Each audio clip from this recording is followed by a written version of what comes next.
My name is Ethan Cole, and the moment my mother opened that door, I knew something was badly wrong. I had driven over without calling because I wanted to surprise her. She lived 15 minutes from my office, and lately she'd been ignoring my calls. I figured she was upset about something small, maybe another argument with my wife, Claire. My mother and Claire had never exactly loved each other, but I thought they'd learned to keep the peace. The door opened 3 inches. Mom saw me, and all the color disappeared from her face. "Ethan," she whispered. Then she looked past me toward the street. "Come in. Quickly."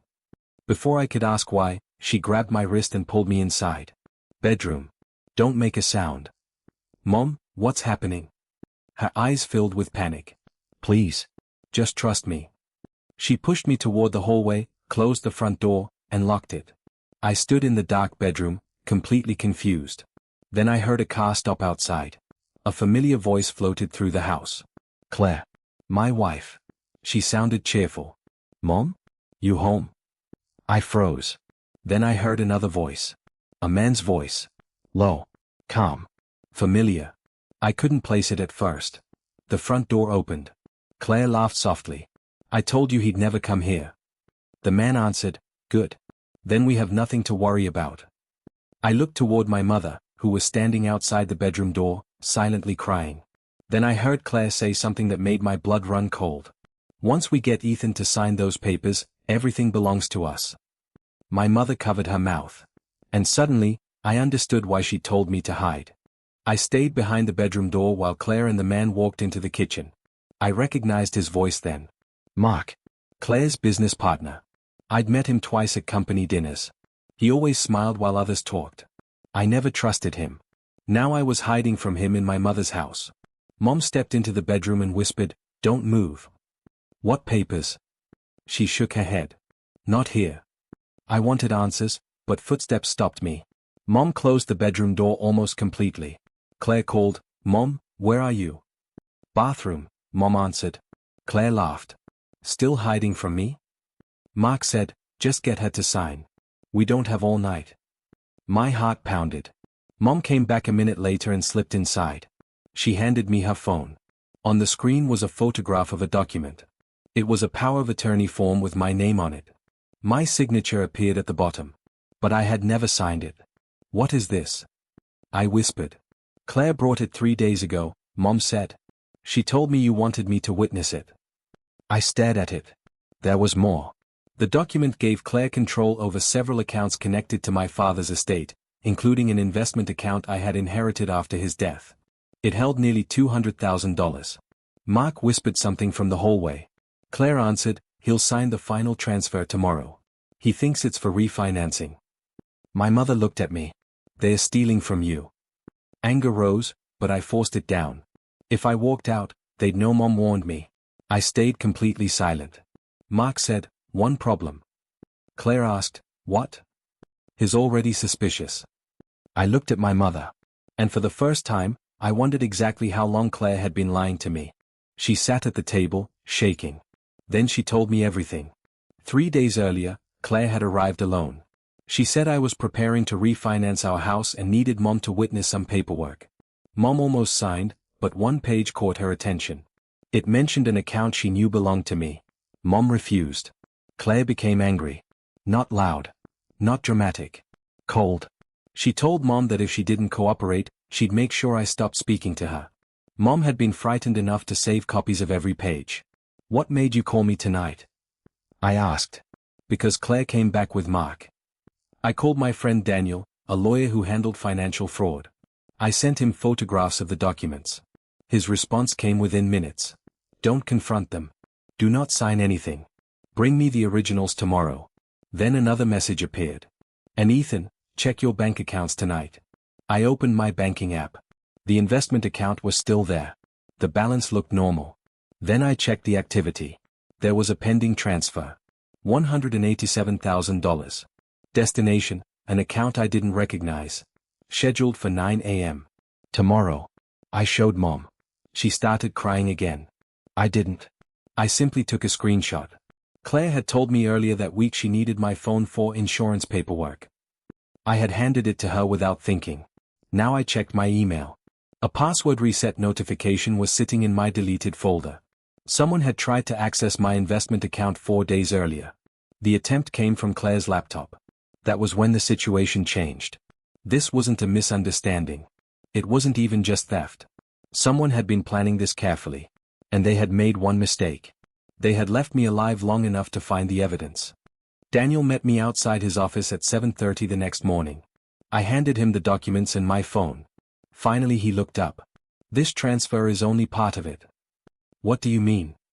He turned the laptop toward me. The power of attorney document wasn't just fake. Someone had uploaded it to an online account connected to my father's estate.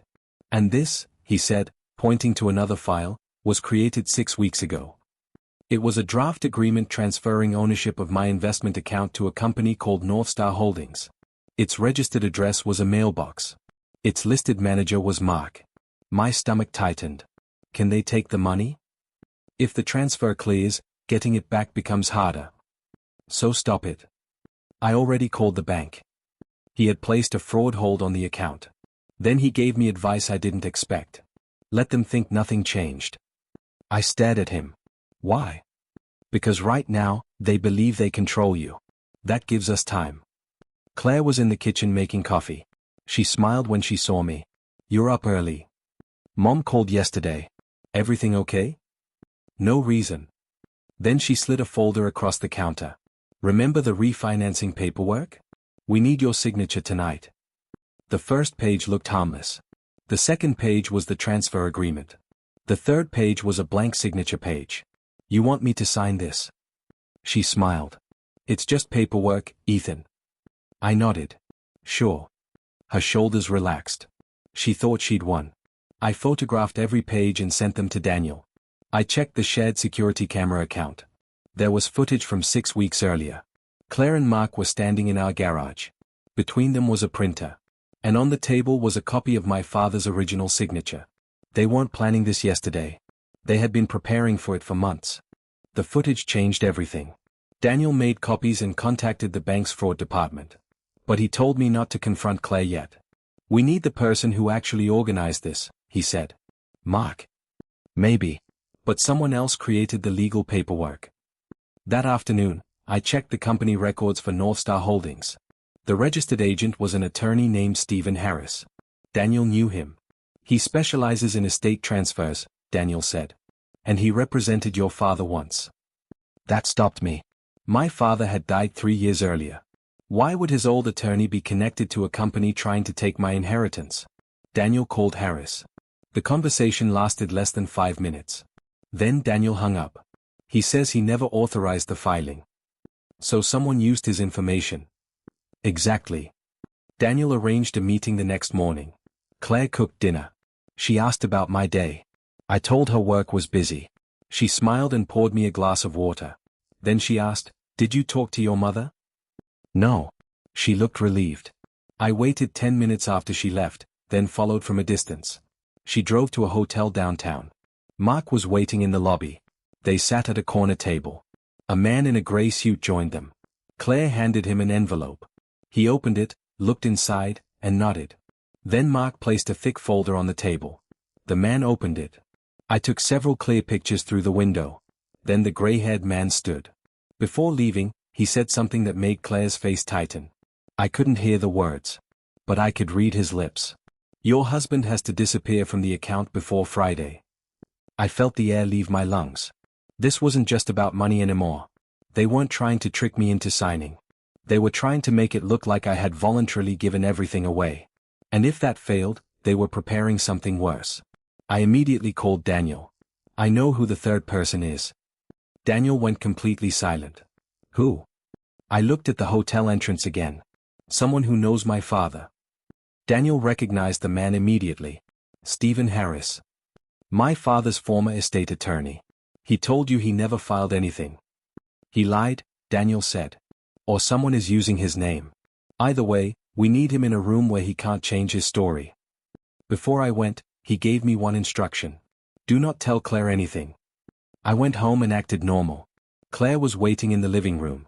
She looked nervous. Where were you? Work. She stared at me. Then she smiled. You're acting strange. I sat across from her. I know about the account. Her face went completely still. What account? The one you tried to transfer. She stood. You've been talking to your mother. No. Then who? I placed the forged power of attorney document on the table. Claire stared at it. For several seconds, neither of us spoke. Then she whispered, Ethan, I can explain. That was all I needed. Daniel was listening from the next room with the recording already running. Claire started talking. She admitted Mark had convinced her that my father's estate could be moved into a private company. She said they only needed my signature. When I asked about the fake documents, she said Mark handled them. When I asked about the life insurance, she stopped answering. Then she said something I'll never forget. I thought if you disappeared, everything would be easier. The room went completely silent. Daniel stepped inside. Claire's face collapsed. Behind him were two detectives. Mark was arrested that same evening. Claire was charged after the investigation uncovered the forged documents, attempted transfer, identity misuse, and insurance fraud. My mother never apologized for hiding me in that bedroom. She didn't need to. She had saved me. And the life insurance policy was restored. The account was secured. The evidence was complete. But there was still one thing I couldn't stop thinking about. Claire hadn't simply planned to steal my money. She had planned for a future without me. I didn't sleep that night. Not because I was afraid of Claire. Because I was trying to understand how long she'd been planning it. Daniel told me the police had enough evidence to open an investigation. The bank had frozen the transfer. Harris agreed to cooperate. Mark's company records were being reviewed. But Daniel wanted one final piece. A direct conversation. We needed Claire to reveal what she believed she had already accomplished. So I went home. Claire was waiting in the living room. She looked nervous. Where were you? Work. She stared at me. Then she smiled. You're acting strange. I sat across from her. I know about the account. Her face went completely still. What account? The one you tried to transfer. She stood. You've been talking to your mother. No. Then who? I placed the forged power of attorney document on the table. Claire stared at it. Ethan, I can explain. Daniel was listening from the next room with the recording already running. Claire started talking. She admitted Mark had convinced her that my father's estate could be moved into a private company. She said they only needed my signature. When I asked about the fake documents, she said Mark handled them. When I asked about the life insurance, she stopped answering. Then she said something I'll never forget. I thought if you disappeared, everything would be easier. The room went completely silent. Daniel stepped inside. Behind him were two detectives. Mark was arrested that same evening. Claire was charged after the investigation uncovered the forged documents, attempted transfer, identity misuse, and insurance fraud. My mother never apologized for hiding me in that bedroom. She didn't need to. She had saved me. The account was secured. The evidence was complete. Months later, Claire's lawyer asked if I'd consider dropping the charges. I said no. Not because I wanted revenge. Because I finally understood something. Forgiveness doesn't mean pretending someone didn't try to destroy you. Sometimes the most honest ending is simply letting the truth stand.